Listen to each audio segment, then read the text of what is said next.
quadruple header that kicks off in the Big Apple on a balmy winter day. The city bursting with visitors from around the world. The holiday bustle counting down to the new year. And in the Bronx, one of the most famous addresses in the world of sports, Yankee Stadium set for the new era Pinstripe Bowl. Rutgers near its backyard off a disappointing season, but Kyle Flood determined to gain some redemption today and protect home turf against Brian Kelly and the Fighting Irish, who also have plenty of faithful here in the New York area, seeking a 9th win. The two brands from South Bend and the South Bronx have been intertwined. The legend of the Four Horsemen, the Fighting Irish nickname, both born in New York newspapers. And here at Yankee Stadium, Knute Rockne's famous Gipper speech delivered before one of the many collisions with Army. A 46 scoreless tie, a part of the lore of college football. And welcome to the 2013 New Era Pinstripe Bowl, part of ESPN's presentation of Capital One Bowl Week. They consider this a dream matchup. Notre Dame, the biggest brand name in college football. Rutgers, the team that likes to claim New York as home and would like to win back some of their fans. The Irish, a year removed from the biggest stage in the national championship game, seeking a 9th win here today. Tommy Rees, a quarterback that knows all about playing in this iconic venue. So welcome to the start of a big day of bowls. Chris Fowler and Jesse Palmer. Fun for us to be in this great stadium. Two guys that call New York our adopted home. Absolutely, and a great environment here. Sellout crowd. Beautiful weather like we did not have last year. Expecting a great game. Yeah, we had a blizzard here a year ago. The quarterbacks and the receivers are glad for this balmy temperatures in the upper 40s.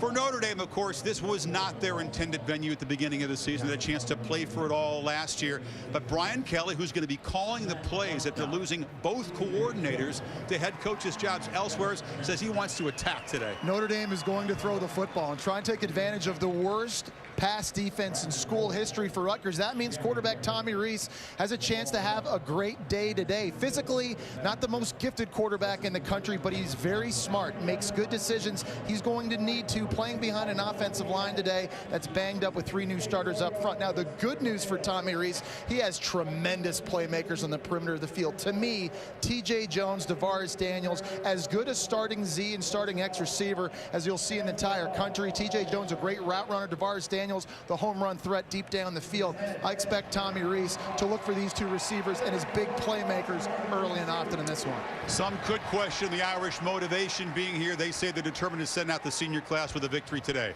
For Rutgers, this really is a chance at redemption. Their bowl resume is very thin, 6-6, and Kyle Flood, after the final game of the regular season, fired 3 assistant coaches. But Flood feels like, and his players are buying in, Jesse, if they can beat the biggest name opponent they've ever faced in the bowl, it can erase a lot of the pain. It's a tremendous opportunity, Chris, playing on national television against a national brand like Notre Dame to build that momentum in recruiting heading into next year when they'll join the Big Ten Conference. Their pass defense, again, often maligned this year. Everyone's thrown on them. They've fired their defensive coordinator. However, they're coming off arguably their best performance of the season against USF, and defensively, they're going to have to play great today. Chase Dodd, their quarterback's going to have a great game again today as well. 2-0 as a starting quarterback in Yankee Stadium. He took over for Gary Nova with 2 games to go in the regular season. He gives them a chance because he avoids the critical mistakes. He gets the football out of his hands quickly, throws a beautiful deep ball, and he's got escapability as well. He's going to have to make plays, I think, with his arm and his legs today against Notre Dame. He's from South Carolina. About 40 people taking the bus up to watch Dodd finish off his college career. Paul Carcaterra representing the tri-state area, the 203 of Connecticut down there on the field. Paul? Thank you, Chris. Coach, what does it mean to your team playing in a bowl game here at Yankee Stadium? Well, the tradition and history of being in New York and Yankee Stadium, you know, 100 years ago, we mastered the forward pass here in New York. So it's got great tradition, great history, and we're glad we're part of the Pinstripe Bowl. Rutgers is allowing over 300 yards a game through the air. What was your message to Tommy Rees and the rest of the offense before the game? Well, obviously, we know what we need to do offensively, and we've got to have a good day today throwing the football. But, you know, it's not just about throwing the football. You got to run the ball today, too. So we got to have some balance, but Tommy's got to have a big day. Thank you, Coach. You got it. Brian Kelly sounds much improved. He's battling the flu along with a couple of coaches and a number of Irish players. Teams have met 4 times. 3 times Notre Dame has shut out the Scarlet Knights, including the most recent 2002 in Notre Dame Stadium.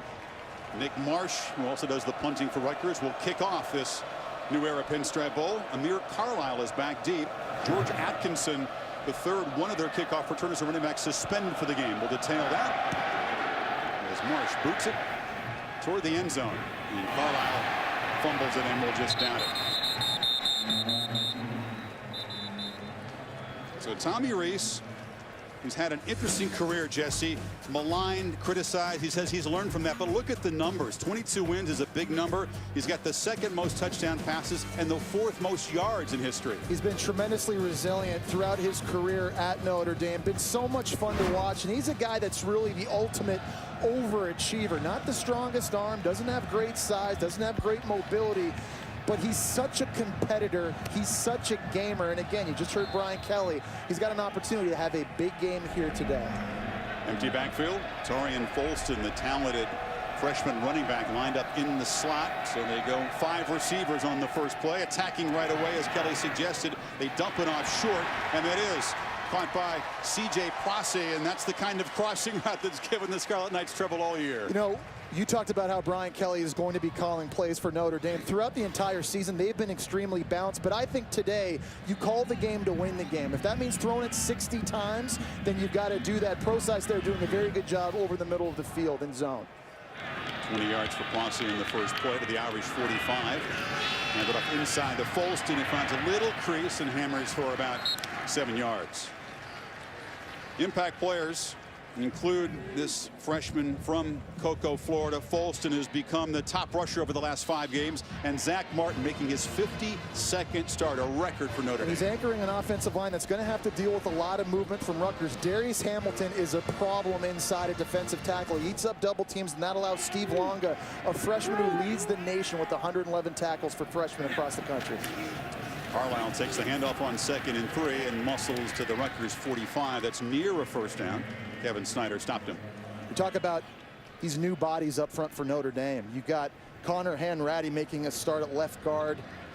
Matt Hegarty making a start at center. Steve Elmer at right guard. The interior of that offensive line is going to be the key. They've had some injuries late in the season. It's important for them both in pass protection and running, establishing that line of scrimmage. Great communication by a lot of inexperienced players up front. It is a first down, and now we see Cam McDaniel, the junior from Texas, to the left, and he takes the little pitch from Rees and has some running room, finds the sideline, and another nice gain. So no trouble for the Irish marching down in their opening possession. And we're seeing a lot of balance right now in the running game as well. We've seen a couple of runs inside, and all of a sudden you get the direct sweep outside. Running, and you get a great block downfield by Troy Nicholas at tight end, locking up for McDaniel to get another first. 14 yards. We'll see Nicholas catching passes. He's improved as a blocker.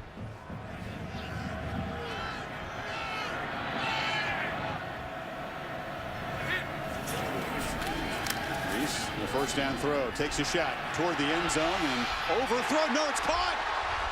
Catching on. Now they'll rule it incomplete. Out of the end zone was Will Fuller, the speedster. Chaffee was covering.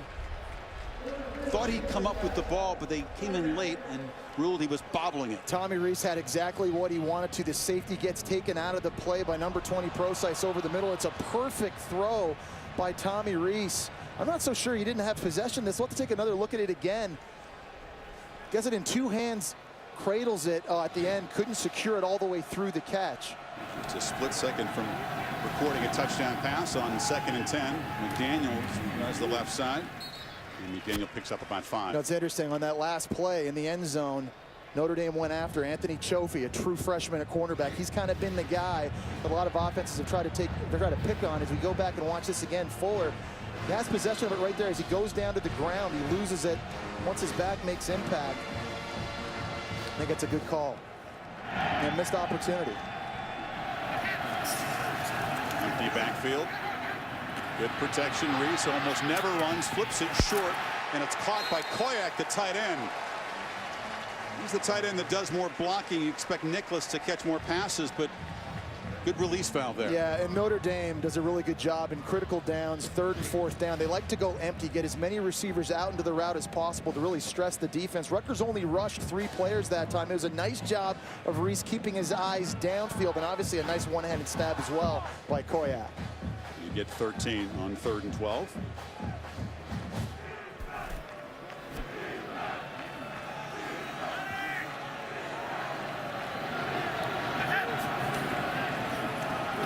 Handoff to Folston, who slips as he tries to cut at the 5-yard line.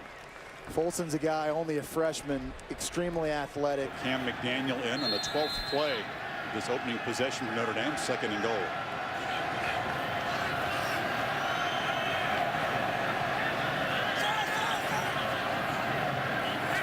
Motioning in as a blocker. They fake it to McDaniel. Reese rolling out, flips to the back of the end zone over the head of Nicholas.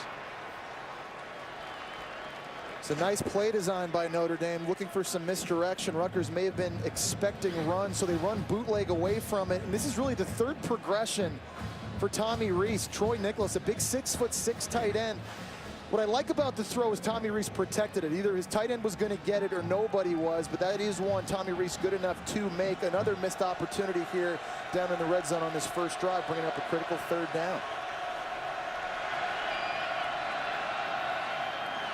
Reese looks right, throws that direction, and a miscommunication. TJ Jones ran a slant. Reese was looking on the outside, and the red zone struggles continue for the Irish, who will now attempt a short field goal. You know, the good news for Notre Dame, it's a positive drive, first drive of the game. You try and establish a rhythm. You get down, you see Brian Kelly talking to Tommy Reese. He's not on the same page with TJ Jones there working the baseline. But as we expected, Notre Dame throwing the football often in this one, coming out attacking. And a busy Kyle Brenza, one of 7 guys in the FBS who does the place kicking, kicks off, and does the punting. Has been perfect from this range. It's just 21 yards.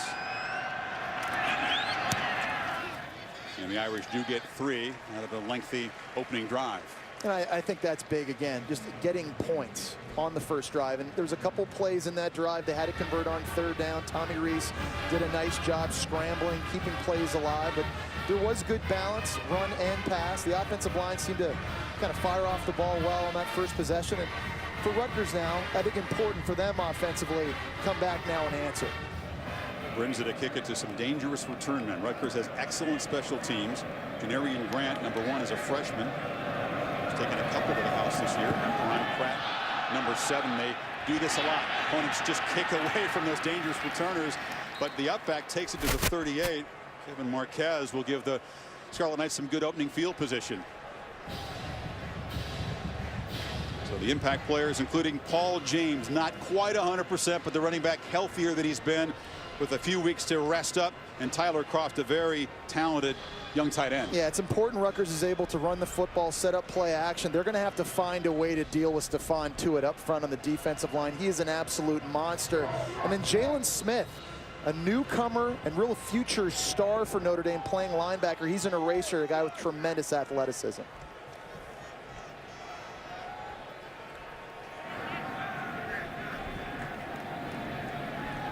Take a shot in the very first offensive play, looping it downfield, incomplete for Karan Pratt, who was well covered there by Barry Russell. Yeah, aggressive right out of the gates. And what I love about Chase Dodd, watching him on film, I think he's an excellent deep ball thrower. And one thing I'm impressed with, he puts a lot of air under the ball. He gets it out quickly, gives his wide receivers an opportunity, A, to locate the football, and B, run underneath that. And I think you just saw that right there on that fade route on 1st down.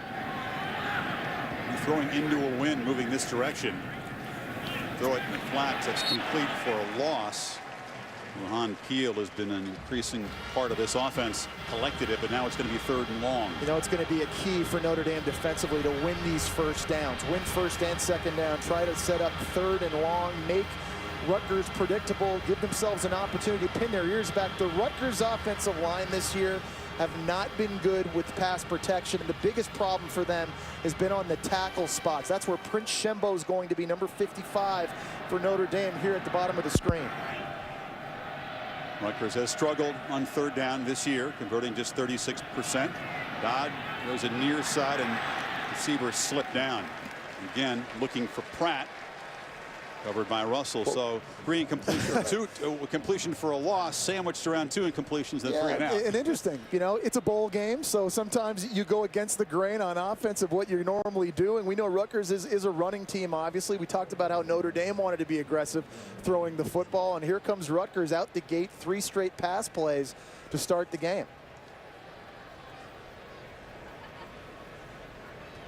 Marsh to punt it away.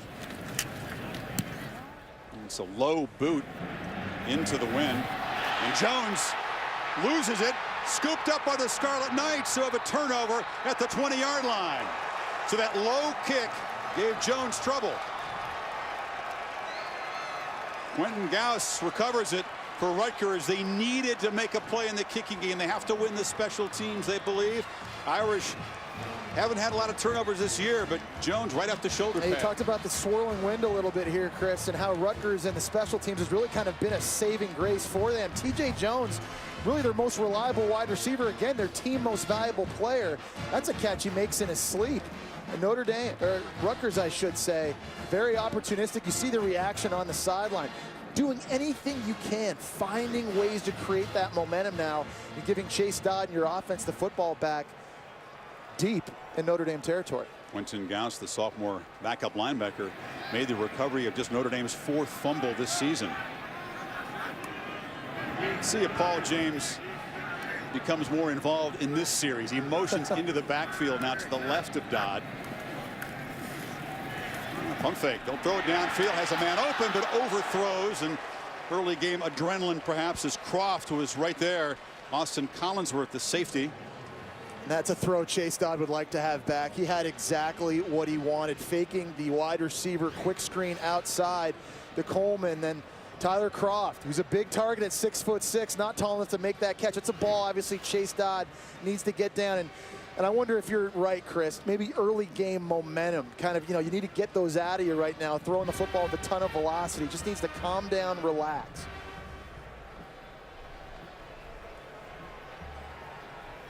On 2nd and 10, they fake it to James, and Dodd slips down. The footing has been an issue in the previous Pinstripe Bowls. They felt really good about this side with dry weather, but we've seen some trouble cutting already. Already today, we saw Tarian Folson slip and injure himself earlier on Notre Dame's first possession. Chase Dodd, an opportunity there. Looked like off that zone read fake, there was a big lane for him to run in.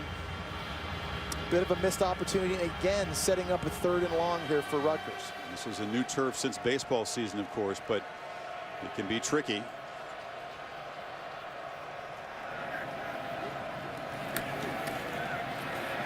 Dodd pulls the trigger downfield, throws to the end zone, and it's broken up.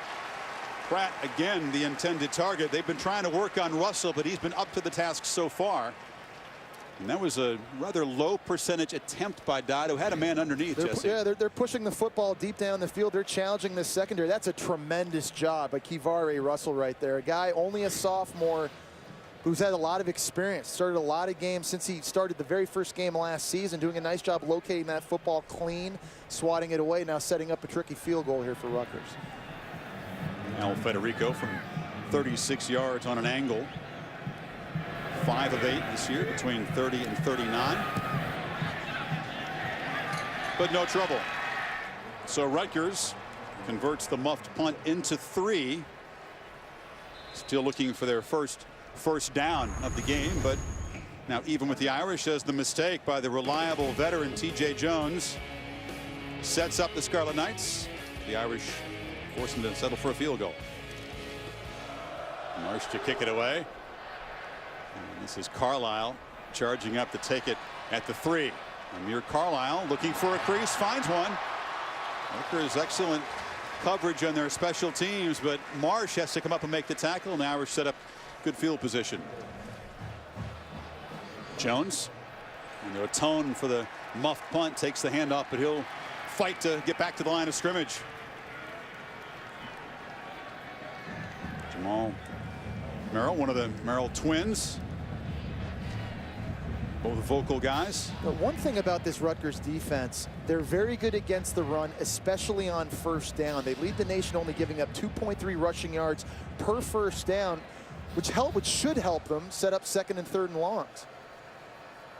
On 2nd and long, they flip it to Jones.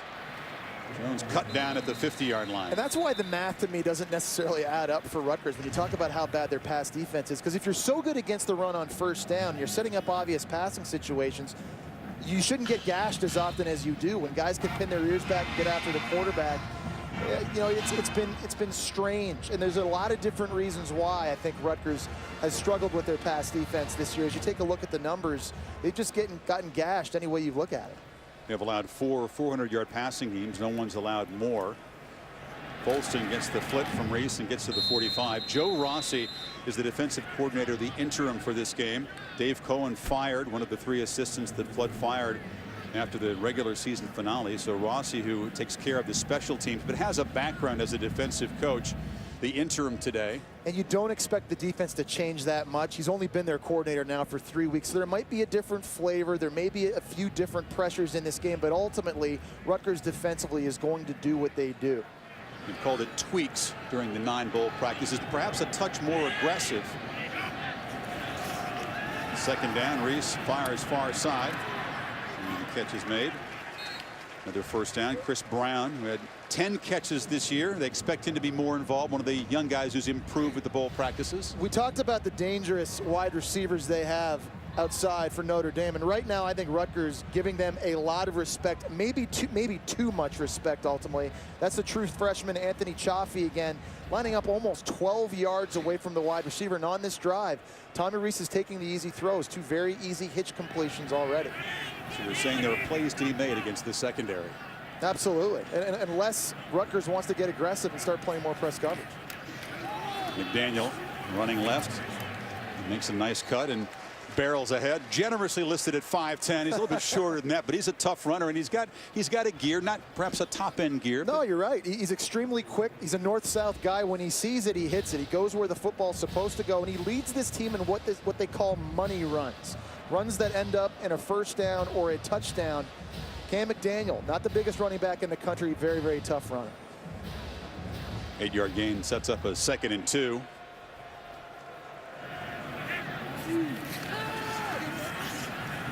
Reese fires near side, caught by Jones, who shakes a tackle and gets inside the 10.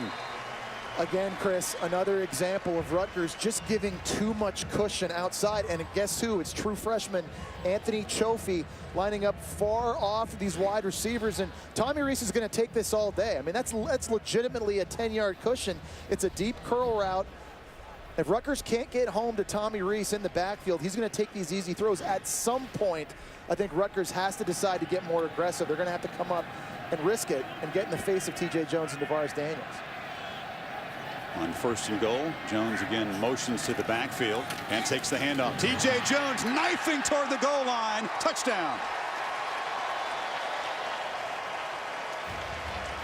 So the man whose muffed punt gave Rutgers 3 points finds the end zone and appears to get up a little slowly. Yeah, Notre Dame has had a lot of success in this game already, trying to get to the perimeter. They've been creative in how they've done it. They've done it conventionally out of the backfield with running backs.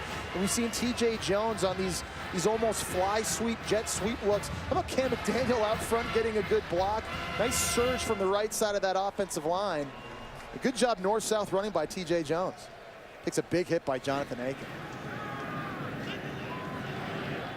Brenza, who hadn't missed an extra point all season long, muscles an ugly kick through. And the Irish, a field goal and a touchdown on their 2 drives so far here in the first quarter. The senior receiver, the team MVP, atones for an earlier mistake. Kelly and Reese visiting after a touchdown drive, puts the Irish up 10-3. Of course, Bob Diaco, the defensive coordinator for Kelly the last 4 years, taking the head coaching job at Connecticut.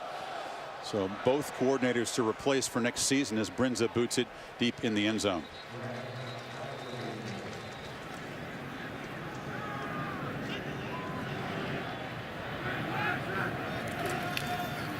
And this is Paul James. Despite playing less than 8 games, he was the all-conference runner. Needs 167 to get to 1,000 yards for the season. It's going to be interesting to see where Rutgers decides to run the football today. And you see Paul James here limping off the field. That's a terrible one for Rutgers. That's not good for them as their leading rusher. But, you know, Stephon Tuitt, we mentioned at the start of the game, being an impact player. He's a big body. You're going to see him over here on the right side of the screen, number 7. 6'6", 320 pounds. I don't think Rutgers wants to run to him. I don't know if they can control him up front. I think they'll do most of their damage inside or away from Tuitt. Second down, Dodd takes a shot downfield, loops it for Brandon Coleman, who collects it. Down at the 20-yard line. The 6'6" guy with great speed who's declared for the draft after this is junior season. And those guys connected 2 years ago in this bowl game for a clinching touchdown. They sure did. We talked about Chase Dodd, how he's an excellent deep ball thrower, using his eyes, keeping the safety away from this throw. The 6'6" target Coleman beating Bennett Jackson, the best cornerback for Notre Dame. This is going to be a great matchup to watch these two guys go at it throughout the course of the day. Some disappointing production from Coleman, who had offseason knee surgery. Only 32 catches and 3 touchdowns. Numbers down from last year, but the talent is obvious. He handed off to Savon Huggins, who's in for Paul James, and he is strung out well by the Irish defense. Jalen Smith, the talented freshman, has got a monster future there on the stop. You know, I was just mentioning Bennett Jackson, a cornerback for Notre Dame, and he's kind of their shutdown guy. But a couple weeks ago in a loss against Pittsburgh, he struggled with a bigger wide receiver in Devin Street a lot in that game. Yep. So this is an interesting dynamic to kind of watch. Again today, going to be locked up with a guy much taller than him, a guy that has a 6-inch height advantage in Brandon Coleman. Bennett Jackson is going to have to win a lot of these contested footballs downfield. Irish give up very few big plays. They're built around preventing those explosion plays, the kind that Dodd and Coleman just created. Yeah. They haven't done as good a job, nearly as good a job at getting off the field. Teams like Stanford, Pittsburgh have been able to methodically march the ball on this defense. And I think the problem why, Chris, they haven't been able to generate a pass rush when they only send 4 guys. That's been the biggest issue. They've only have 17 sacks on the season. That's 106th in the country. Less pressure on the quarterbacks means less takeaways defensively, and then you can't get off the field. I think in this game, too, very important they're able to find a way to generate heat on Chase Dodd. Dodd loops it for the end zone, looking for Coleman again, who collects it for a touchdown.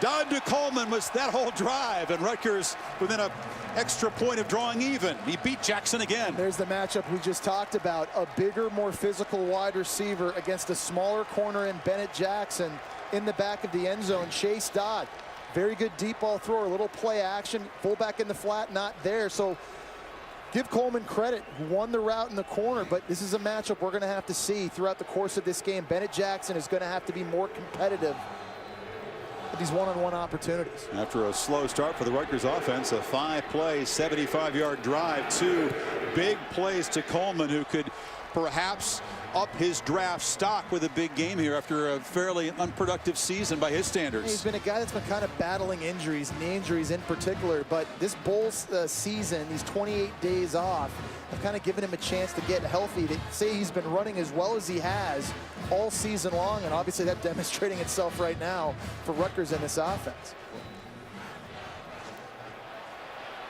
It was an ugly kickoff, knuckling out of bounds, a mistake that will give Irish good field position.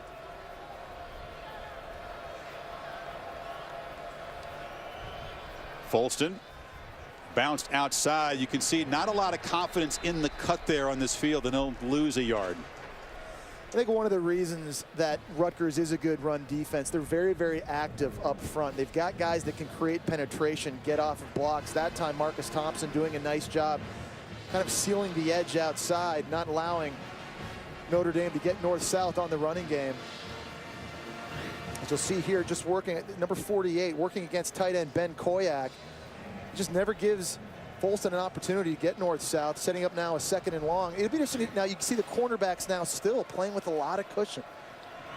Final 30 seconds of the opening quarter. Jones in motion. He creates some traffic in front, and they flip it off to Folston. Breaking tackles, has a first down inside the Rutgers 45. Nice job by Notre Dame's offensive line getting downfield and getting blocks. Connor Hanratty again making that start, only his 4th career start at left guard. Part of that inexperience in the middle for Notre Dame's O-line, doing a nice job getting out in space. 15-yard gain will be the final play of this opening quarter, and Kelly's offense on the march again after producing 2 scoring drives in the first quarter. Flood's defense still looking for their first stop of the day, but the Dodd Coleman touchdown has leveled this game at 10 apiece after the opening quarter.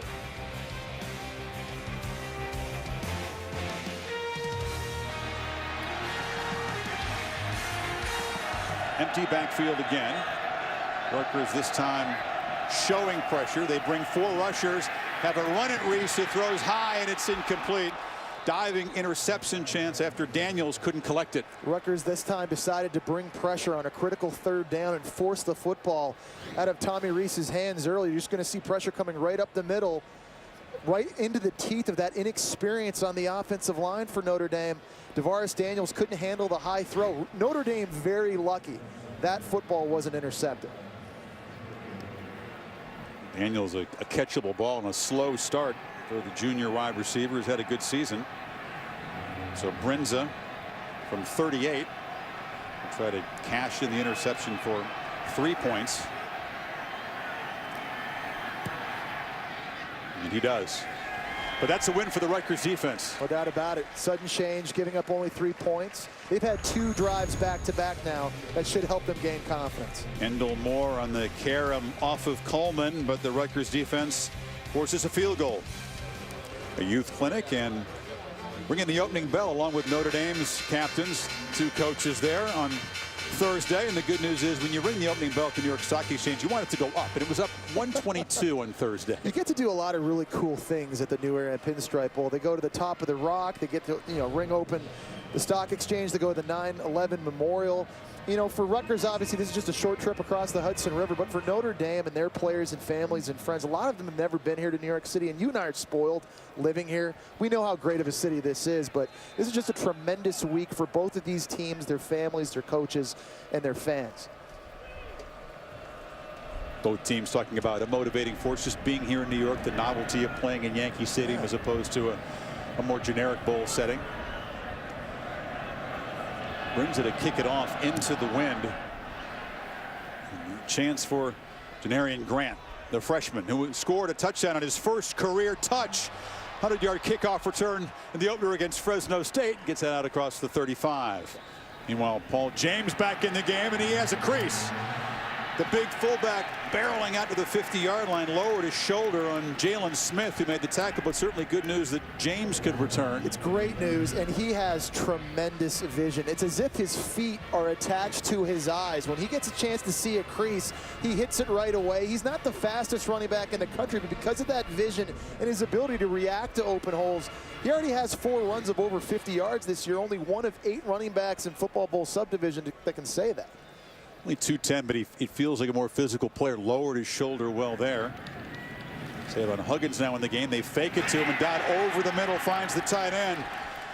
First down inside the 35-yard line, and this is why Tyler Croft is a big part of the offense. The 32 or 40 catches for the year, the top receiver. And that's why it's important for them to have success running the football, because it sets up play action passing opportunities to get Tyler Croft, the first-team American tight end. He's a guy with great size at 6'6", good body control and speed, as you see James being looked at by the training staff on the sidelines. In fringe field goal range.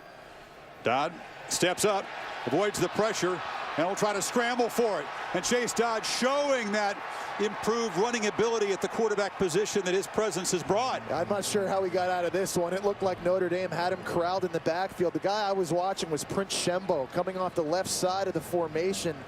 But Chase Dodd, just again, a little bit of a better runner than Gary Nova. He's provided a different element. You'll see Shembo, number 55 right there. So, Justin Goodwin, the true freshman running back, does a nice job just getting a piece of him. But they're the wheels by Chase Dodd on a critical 3rd down, keeping this drive alive. First and goal. James not in the game. It's Goodwin. And they motion Burton, the fullback. Goodwin takes it. Down to the 1.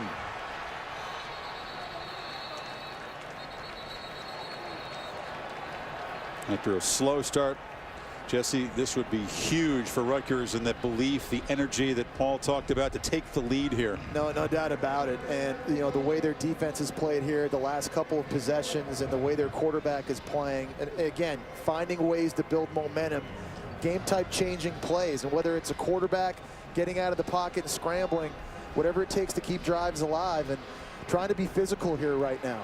Deep down here on the goal line, Justin Goodwin, true freshman, lined up in the backfield. Goodwin gets it. Penetration by the Irish. He had to spin in the backfield and it stopped short. Good job by Dan Fox, the linebacker, kind of shooting in there, forcing Goodwin to adjust immediately after the handoff. Tremendous job of penetration up front by this Notre Dame front seven. You see Fox at linebacker, just nice job, as you mentioned, shooting in and wrapping up, getting a chance to slow him down. Setting up now 3rd and short, and an interesting play call opportunity here for Ron Prince, the offensive coordinator for Rutgers. You know, do you try to pound it straight ahead again, or maybe do you look play action, try to get Croft or your fullback involved? Goodwin just 180 pounds. They don't give it to him. They flip it short. It's underthrown by Dodd, who was under pressure. Austin Collinsworth came off and pressured him. And Flood said, I think we're going to go. He's reading his lips. Yeah, well, yeah, you see Chase Dodd's coming off. It looks as though they're going to come in here and try to kick a field goal, but that was a walk-in touchdown. I don't know if Chase Dodd had his feet set the way he needed to. You see play action here. That's the fullback, Michael Burton, out in the flat. Pressure in Chase Dodd's face did not allow him to step into that throw. But had that ball been more accurate, that was a walk-in score for Rutgers, and one certainly Chase Dodd in this offense would like to have back. So a chip shot for Federico. I thought I read the coach's lips. We're going to go, but he decides to take field the more goal conservative. Team, go. Field goal team. Well, Kyle Flood's team outgained, losing the turnover battle, but even at halftime. So they'll call that a win. Let's hear from Flood with Paul. Coach, all season long, people have been calling out your defense. What impressed you most in the first half with the way that unit responded? I think they're playing with great effort. I think they've done a good job of bending, but then playing some good red zone defense and limiting the big plays. I think that's going to be critical. We keep doing that in the second half. How do you continue to get the ball to wide receiver Brandon Coleman? Well, if we get matchups one-on-one on the outside, the ball's going to go his way, and he's already proven today he's made a few plays. Thank you, Coach. Thank you. Flood's team will get the ball to begin the second half. He didn't smile a lot. He's kind of got the D'Antonio scowl, but he's pleased with what he has seen in the first half here in the South Bronx. 13 apiece. The Scarlet Knights and the Fighting Irish. Reese Davis, Mark May, and Lou Holtz in our studio with the college football halftime report.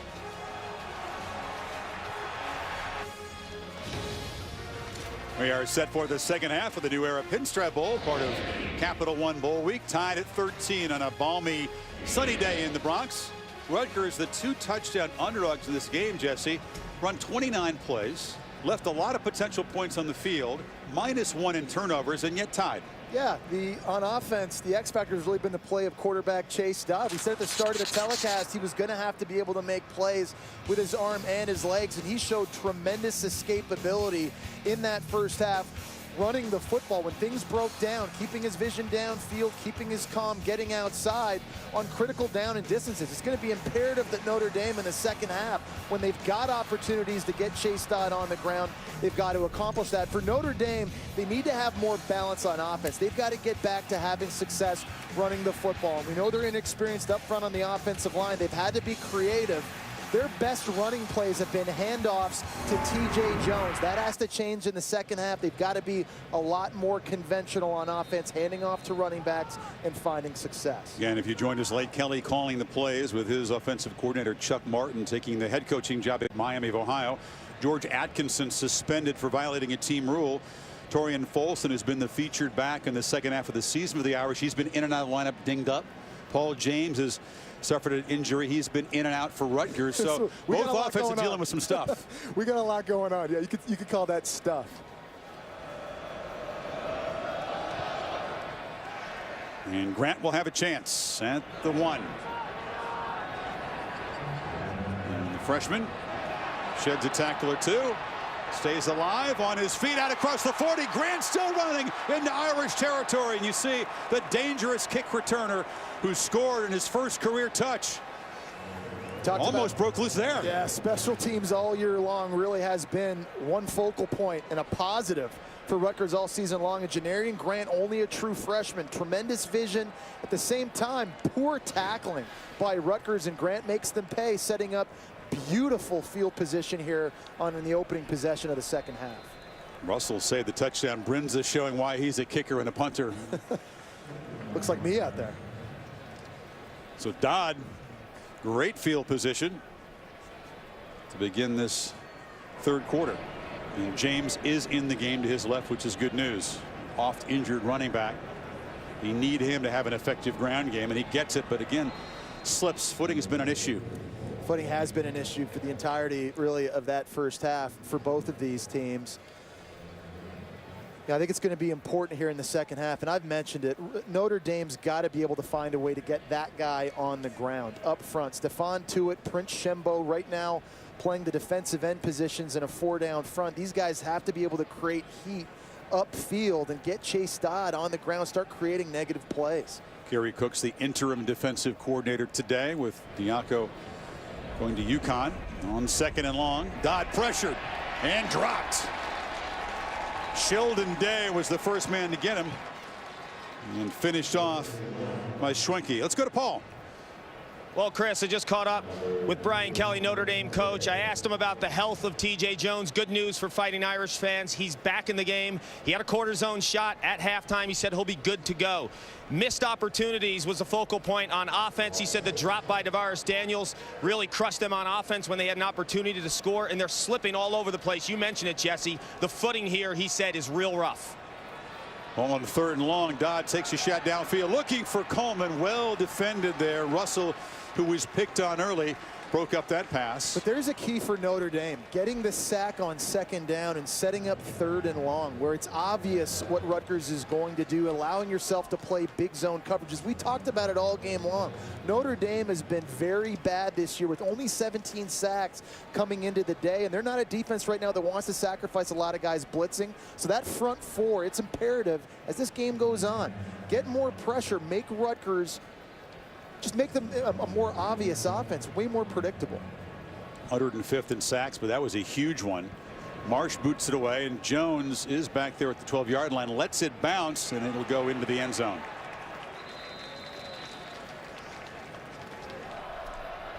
Empty backfield. Reese loops it again. An easy completion to Chris Brown, who's caught a couple of 3rd down passes on this drive. And that's the scenario, Chris. You think 3rd and 3, that's when you've got to play man coverage. That's when you've got to come up. You cannot allow Tommy Reese to just pick you apart that easily like that. I understand you don't have the same athletes and the same experience on the perimeter of the field that Notre Dame does, but you can't just give Tommy Reese easy completions. He's way too smart. He's way too accurate. He's going to take that all day. Kelly with a half to look at what Rutgers has done. You just go 5 wide. Enjoy the cushion. 12th play of a time-consuming first drive for Notre Dame in the second half. McDaniel again up the middle, barrels down near the 7. So a very different Irish offense in this possession from what we saw in a pass-heavy first half. Because they're not running finesse running plays. You're not seeing so much of the jet sweeps or the tosses outside. It's downhill, line up, mano-y-mano, down your throat. Notre Dame having success with that. They should continue to do this. I know they've got inexperience at guard, center, and guard, but those guys are still bigger than Rutgers up front. And they're talented young players. Yeah, they're at Notre Dame. Absolutely.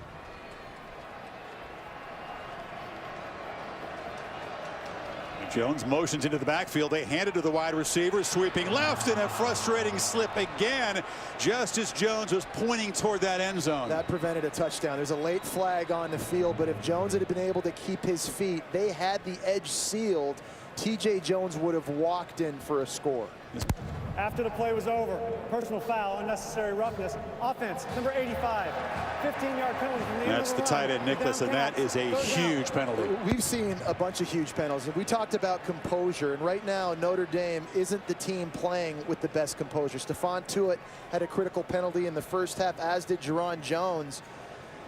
And at that juncture of the field, in that kind of situation, knocking on the door, you just can't have that kind of emotional mistake for Notre Dame, backing you up. Now 3rd in California. Take a look again. Nicholas out here, plays over, and he just kind of continues driving his feet. You know, the whistles were going off. A lot of other players were stopping. I'm not so sure why Nicholas didn't stop himself. He wanted to shove him into the Yankees dugout. So the ball way back at the 21, 3rd and 17. Reese dumps it short to McDaniel. This will give Brinza a more makeable field goal as Barnwell stops him at the 15. It's a really good decision by Tommy Reese. On that play, Rutgers decided to drop 9 guys into coverage. There was absolutely nowhere for Tommy Reese to go downfield with the football. Smart decision. Check it down to Cam McDaniel and help your field goal kicker out. Proves the percentages for Brinza. Will have this from 31 yards.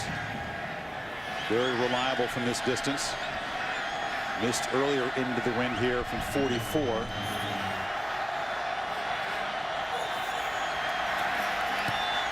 And Brinza makes good on his second chance. The penalty by Barnwell gives the Irish another chance to take the lead, and they do. 16-13 after a 7-minute 15-second drive. For the fourth time in this game, Notre Dame has taken a lead. The entire game has been a one score or less, and so Chase Dodd, second possession of this third quarter. Irish chewing plenty of clock in a quick moving quarter. Janarian Grant should have a chance into the wind if Brinza elects not to scoop it along the ground. Excellent return to open this half, and we'll have another look. Better kick by Brinza. That's a heck of a kick into the wind. That's a lot of leg strength. That penalty actually a good decision for Jackson. Moves the ball to the 40, but saves a really big gain. James has had a quiet afternoon. They expected him to be the workhorse. Flood said they're going to feature this guy who had 100 yards in the finale. Came into this game feeling pretty good, but he's been dinged and hasn't been very busy. No, so far in this game, he has been a bit beat up. And really, this offensive line for Rutgers is getting tested, and they've been tested all year. They've been very inconsistent. You go back to the offseason, 4 different guys up front changed positions for Rutgers on the offensive line, and pass protection, run blocking hasn't always been up to par this season. It's been tough sledding for Paul James in these backs at times. Dodd fires short. And the completion to Peel. And set up third and about 5.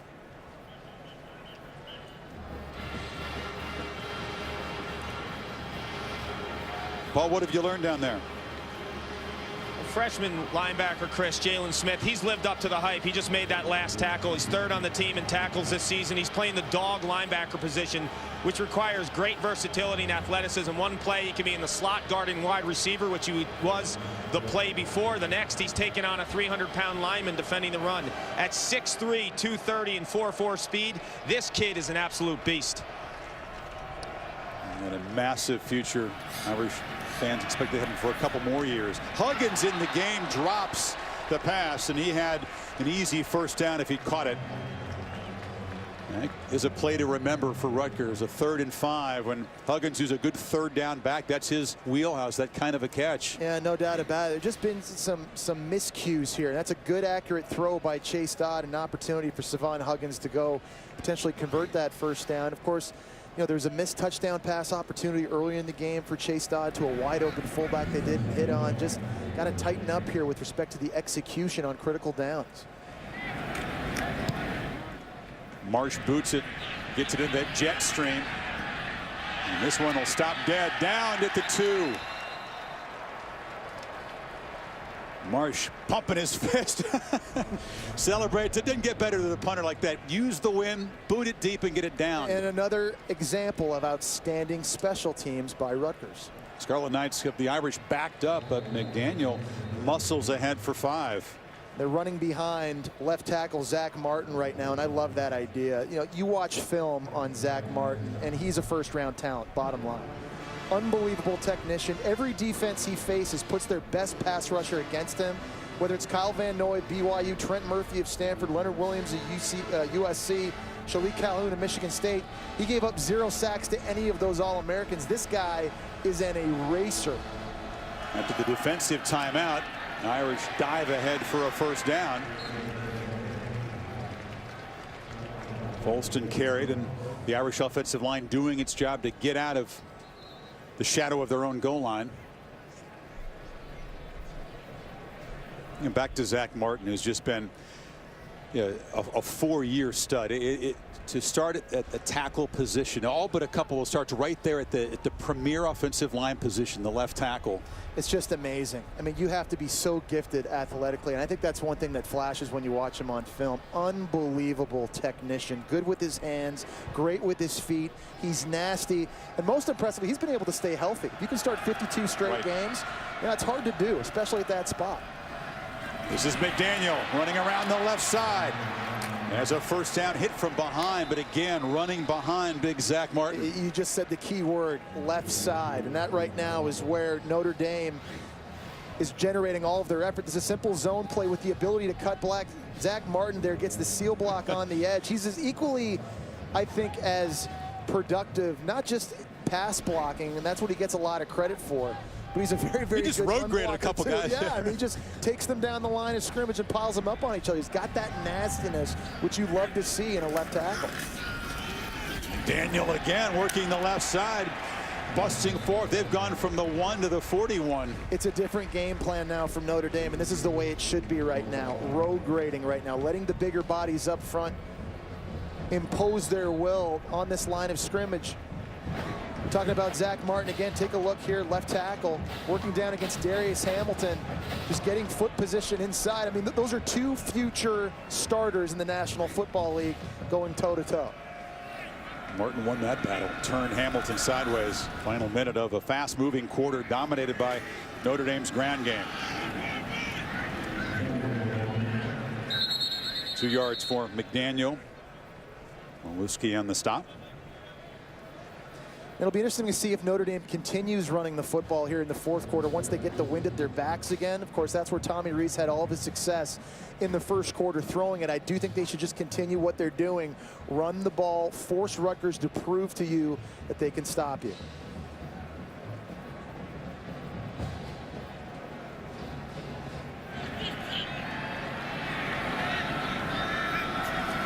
Backfield again on 2nd and 8. Rees flips it near side, and once again it's Chris Brown who shakes a tackle as a first down inside the 35-yard line. Again, really good job by Notre Dame's offensive line handling the stunts, handling the twists, and giving Tommy Rees an opportunity to get that football out clean.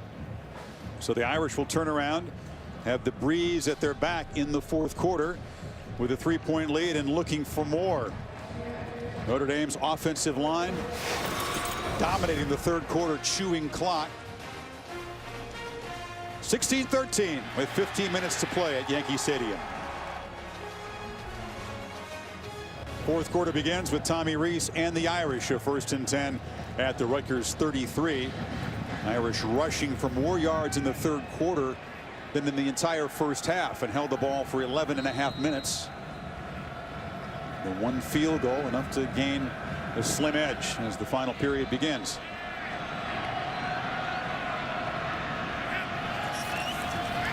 Rees able to look to his left, now flips it over the middle, incomplete. Daniels was well covered there by Longa, the freshman linebacker. Well, that time Joe Rossi, acting as interim defensive coordinator for Rutgers, decided to dial up the pressure, brought some heat off the edge to the wide side of the field. He's not content to just let Tommy Rees sit back and have all day. This offense, you see, they're doing a good job picking up the stunts and twists. Marcus Thompson a little bit late coming on a loop right there, but Longa, the phenomenal freshman, making a big play. Look elsewhere if you want to pick on this defense, the number 3. Yep.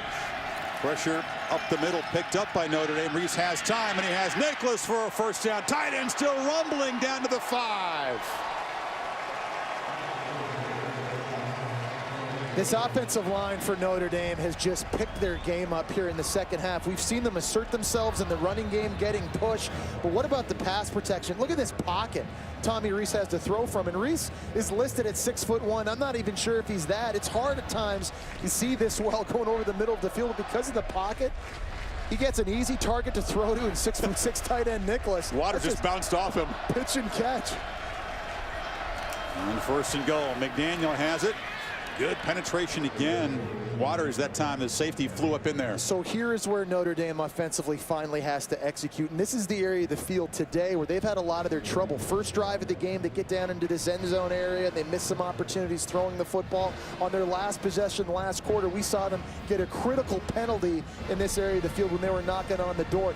3 points isn't good enough here if you're Notre Dame. You've got to come away with 6 and 7. Huge difference, a 6-point game versus a 10-point no game. Doubt. What do you count on in the red zone? It's been tough to cut.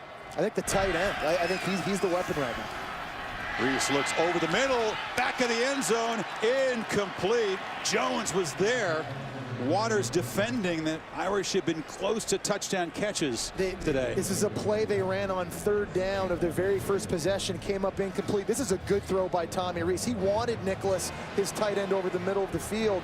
That football hits the wide receiver right in the middle of the 7. It's not perfectly thrown out in front. But you're the MVP of the team. You've got to come up with that catch if you're TJ Jones. A tough afternoon for Jones in his final game with the Irish. And now a 3rd and goal, a crucial play in this 4th quarter. 4 receivers to the right. Reese looking that direction, over the middle, in traffic in the back of the end zone. Couldn't get it to Daniels.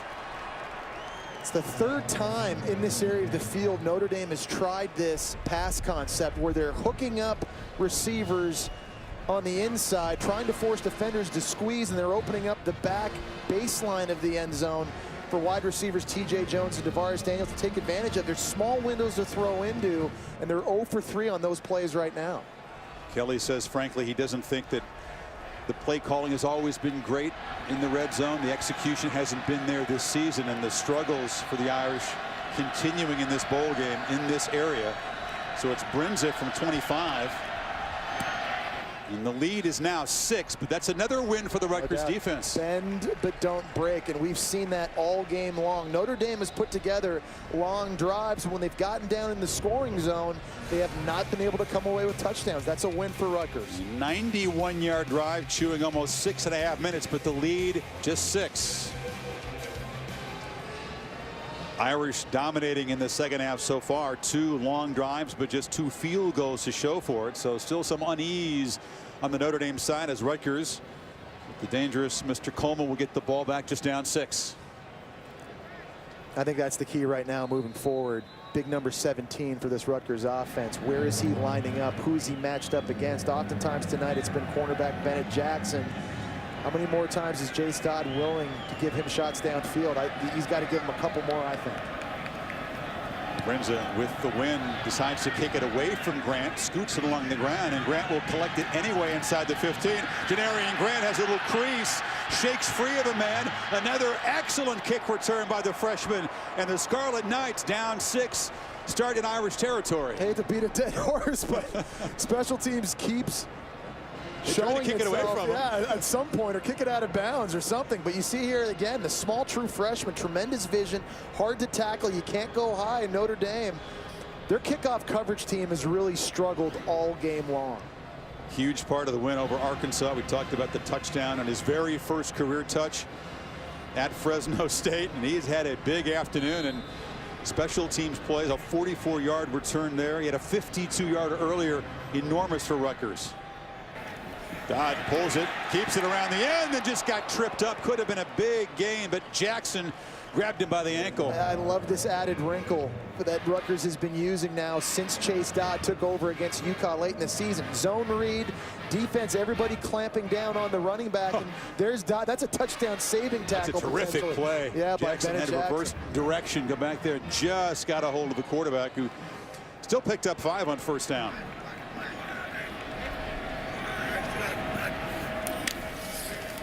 More of what we expected to see from Rutgers. A heavy dose of James, who runs downhill to the 20. Again, we talked at the start of the game, where would Rutgers choose to run this football? And on this drive, they've been going right at number 7. Take a look at Stephon Tuitt out here on the left side. Going to get a double team with the tight end and a tackle. Getting a huge push. Look how big that hole is for Paul James to run through. Rutgers right now not afraid of last year's first team All-American, big number 7, Stephon Tuitt, running right at him. Feed James again, this time running right, and he stopped for a short gain. And this is kind of what Rutgers has been this year under Kyle Flood. It's what they were under Greg Schiano. It's downhill, pro-style running, pulling players like Caleb Johnson on that last play into the teeth of the defense. That's the mentality. That's the philosophy head coach Kyle Flood wants this offense to be. Yeah, they're sprinkling in some zone read, but don't get it twisted. This is still a downhill running team. 2nd and 12. Dodd straight back, slipped down. Did a very physical pump fake, but took his feet out from under himself back at the 30. and he was about to take a shot deep down the field. He had Brandon Coleman, his big 6'6" wide receiver, on a smaller DB in the end zone. You're going to see this again. Footing has been an issue all game long, not just for running backs, not just for defenders. Chase Dodd trying to pull one of his Houdini acts again. Maybe an opportunity to sneak out of the pocket. Nonetheless, it's a big sack for Notre Dame. They haven't had many of them today, but sets up 3rd and California. You can see the field getting more and more chewed up as the game is worn on. Need a gain here to be back in field goal range. Dodd fires low and incomplete. Now from the 30, it would be a 47-yard field goal attempt into the wind that we've talked about. Federico's long this year is from 48, but the wind a factor earlier on a miss by Brinza this direction. We'll see. Some creative fakes, a part of Rutgers' repertoire. No doubt. Joe Rossi, the special teams coordinator, interim defensive coordinator. They've been known to fake some field goals and fake some punts. Notre Dame very good. They don't usually fall prey to that, a conservative approach. Federico from 47 tries to drive it low and gets it through. Good job by the Rutgers kicker in tough conditions. The footing not perfect, into the wind, and Rutgers is able to draw back within 3. So again, the sack helping Notre Dame's defense in that possession. They'll go back on possession up 3.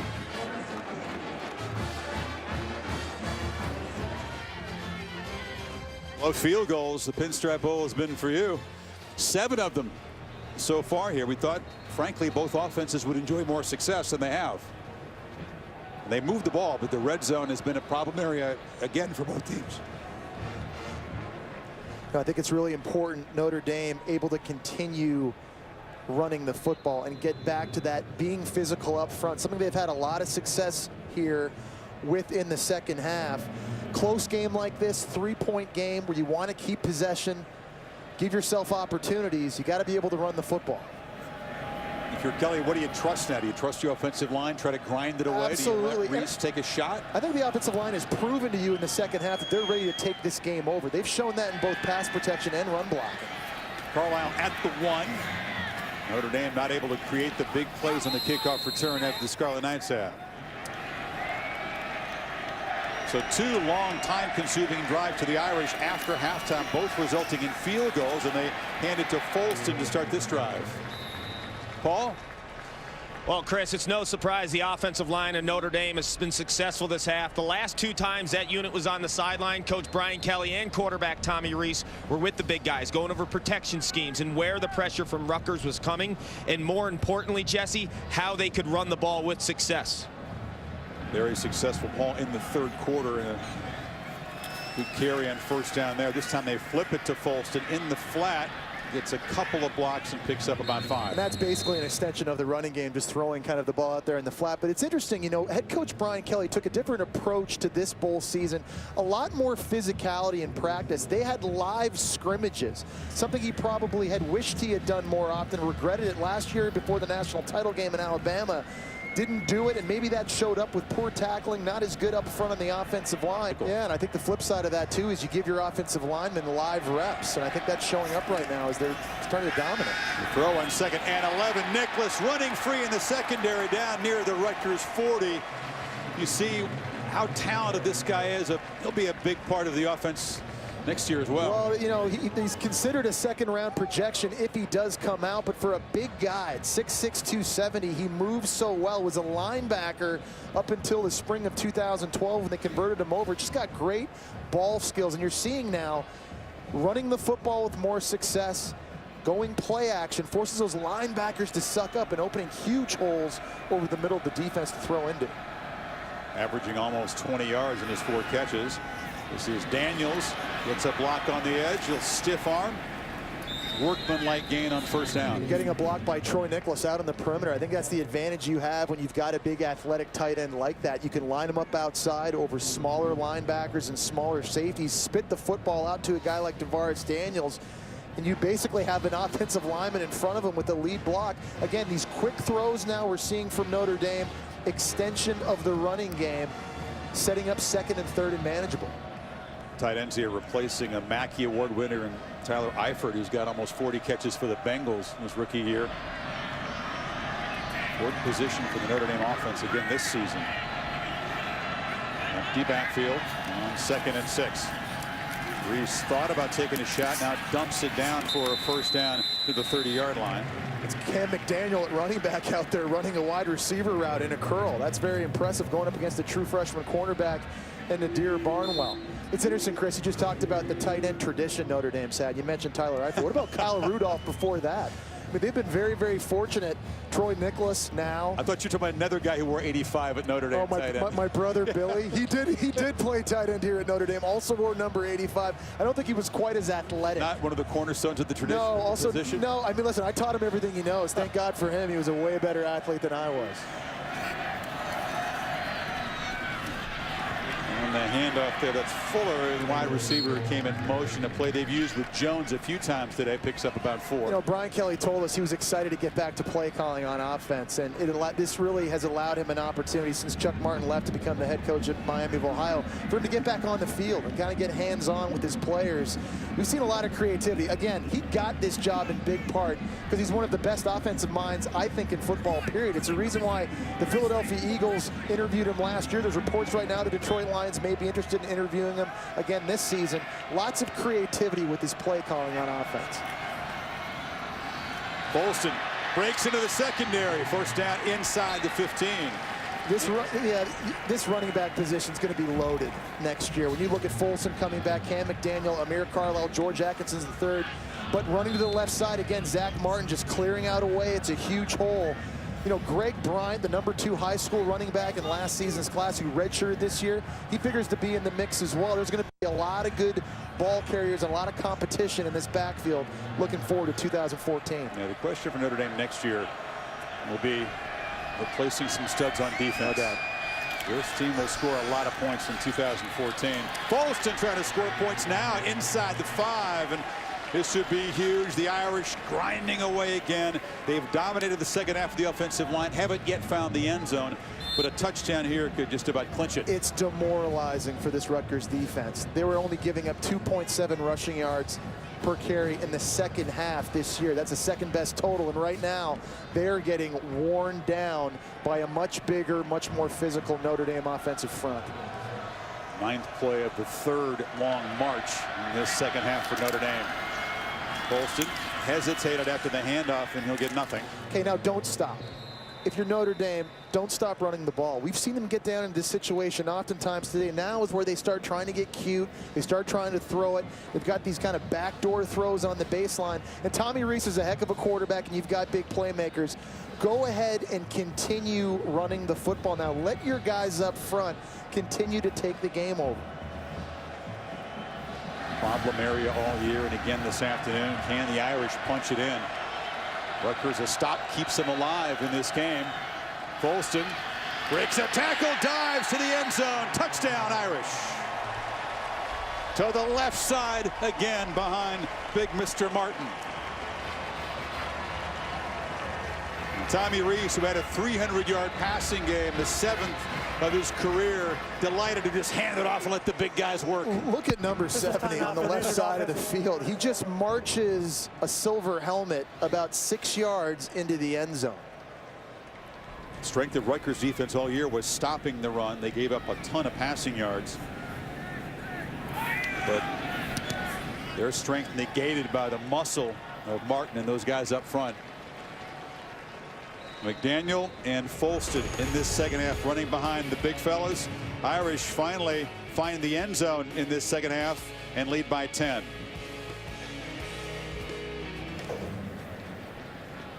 Reese, thank you. In the meantime, Chase Dodd on the Rutgers offense, Jesse, which has managed just 22 yards in this second half. They haven't had the ball much. The Irish, 3 drives, 15 plays for 71 yards. Field goal, 14 plays, 91 yards. Field goal, 10 plays, 79 yards, touchdown. And it's been pretty simple. A lot of running plays, a lot different than what we saw in the first half. It's the Pooch kickoff. They say, oh, we've had enough of Mr. Grant. Karan Pratt takes it at the 25-yard line. Now, this is where Notre Dame's defensive line really had to pick their play up and ice this win. Because Dodd and Coleman, they have another big play in the middle. Take that. They connected for a long pass early in this game. Intercepted. Threw it right over the middle and right into the hands of Dan Fox, the senior linebacker in his final game with the Irish. Makes a pick that should finish off Rutgers. We talked about how Notre Dame had to generate pressure. You just watch how they fire off the football. There's some movement up front. They're going to get a big body, number 96, Kona Schwenke, right in the face of Chase Dodd as he throws that football. Again, since he took over as the starting quarterback, he's been able to avoid the catastrophic mistakes that plagued former starter Gary Nova and this Rutgers offense throughout the course of the year. Big mistake right there. The first interception on the day for Chase Dodd, giving the football back to Notre Dame, potentially sealing the win for the Fighting Irish. Goodwin had the interception on the halfback pass. And Dan Fox, a senior who played hurt a lot this year, missed 3 games in the heart of the schedule, makes a pick and gives the ball back to Tommy Rees, and will finish his Irish career off with a win. Jesse, what's his legacy going to be? It had some ups and downs. Yeah, sure. no, it certainly did. I think he's had a tremendous career. He's been an overachiever from a physical standpoint, but what makes Notre Dame unique as a quarterback is it's like playing quarterback in the NFL. The scrutiny from the media and from the fans is so much different than so many other places. You could argue the quarterback position at Notre Dame is the most scrutinized in all of college athletics. Tommy Rees has handled it unbelievably well, and a fitting ending to what I think has been an unbelievable career. Jumps up to number 3 in career passing yards, trails only Brady Quinn in touchdown passes, and this will be his 23rd win as a starter.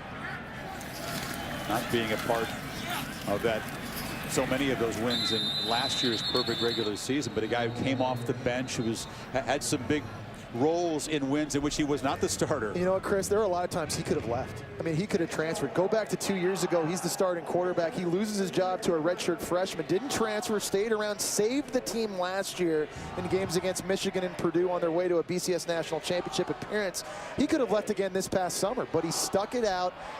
He's just been tremendously tough. To play quarterback at Notre Dame, you have to have mental toughness, and that's something Tommy Rees has shown time and time again. Wants to get into coaching, is a smart guy. Doesn't want to sell himself short, but no one really projecting him as an NFL type quarterback, but wants to stay involved in the game. No, I think he should. I mean, he's got tremendous football IQ. I mean, that shows up time and time again when you put the tape on and watch him play. And these are memories, you know, playing in your final game in college, in the bowl game, getting the win with your best friends and guys that you've lived with for the last 4 or 5 years, guys you've bled with.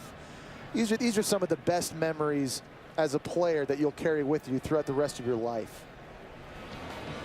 Shadows covering Yankee Stadium on what's been a balmy, beautiful weather day for this 4th edition of the Pinstripe Bowl. The teams that were in the Big East / American had been 3-0, beating the Big 12 all 3 previous games. Just remember last year calling this game. Yes, I do. Geno Smith of West Virginia and Ryan Nassum of Syracuse about to get drafted in the NFL, trying to spin the bean in an absolute blizzard. We've had unbelievable weather today. If the Super Bowl gets anything close to this, they'll be thrilled in February. Brinza from 49 trying to add another field goal. Made 4. Missed 1, and is good for a 5th time. So the junior who kicks off, kicks field goals and punts, as always busy today and successful with the breeze at his back. I think they expect to be, and they'll have to be, and have some holes to fill on defense for sure. Brinza again kicks it away from Grant to Pratt.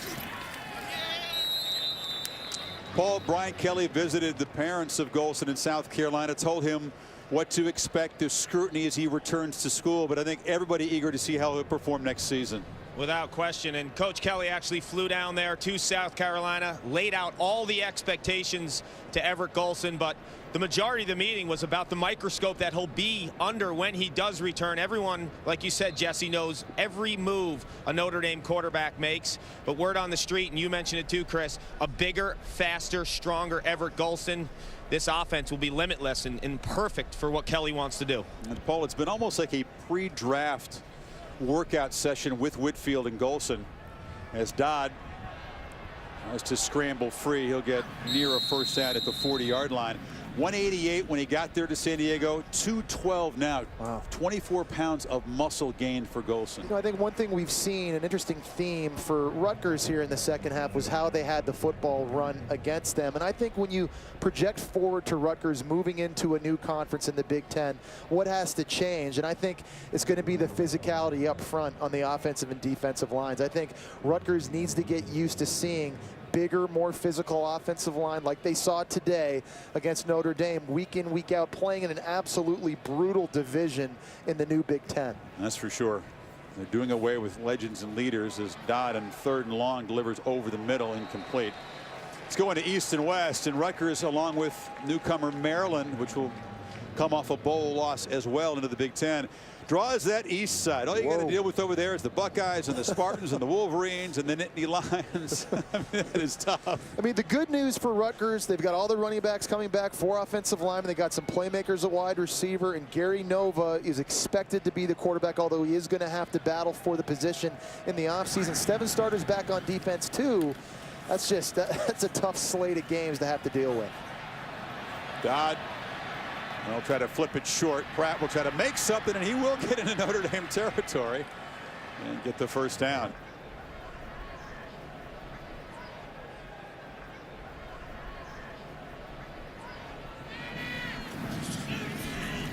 Dodd again flips it short to James on 3rd down. It runs for a first down into the red zone. Rutgers is out of timeout, so it'll stop momentarily here. What about Notre Dame's expectations moving forward now, Chris? I mean, 4 straight seasons now of 8 wins. The playoff. Into a bowl game. Right. Anything less he thinks is going to be a disappointment. They don't want to be a top 25 team anymore year in, year out. They want to be a top 10 team. Stephon Tuitt, if that is the last play of his Irish career, finishes with a sack as the junior knocks Dodd down. The big face mask got right in the quarterback's grill. Final play of the game. In all likelihood, Dodd flips it short, and Croft takes it out of bounds with 2 ticks to go. So the Irish will get to 9 wins. Yeah, which is again a great season considering everything that happened, the guys they lost a year ago, the schedule they've played. Stephon Tuitt maybe playing in his last game as a college athlete. Fitting in for him. We've seen a fitting in for Zach Martin, Tommy Rees, a lot of these seniors. Just a great day for Notre Dame. 0-0 on the clock as Dodd just lofts it to the end zone, and it is picked off. So Brian Kelly, on a day in which he didn't feel very well, has been battling the flu. This team had to battle Rutgers, able to break a halftime tie with 3 long, methodical second-half drives. 29-16 is the final of the new era Pinstripe Bowl. For Paul Carcaterre, Jesse Palmer, our entire crew here at Yankee Stadium, thanks for watching, and get ready for 3 more bowl games. It's the Belt Bowl. Carter Blackburn, Danny Cannell, Allison Williams out in Charlotte for that one.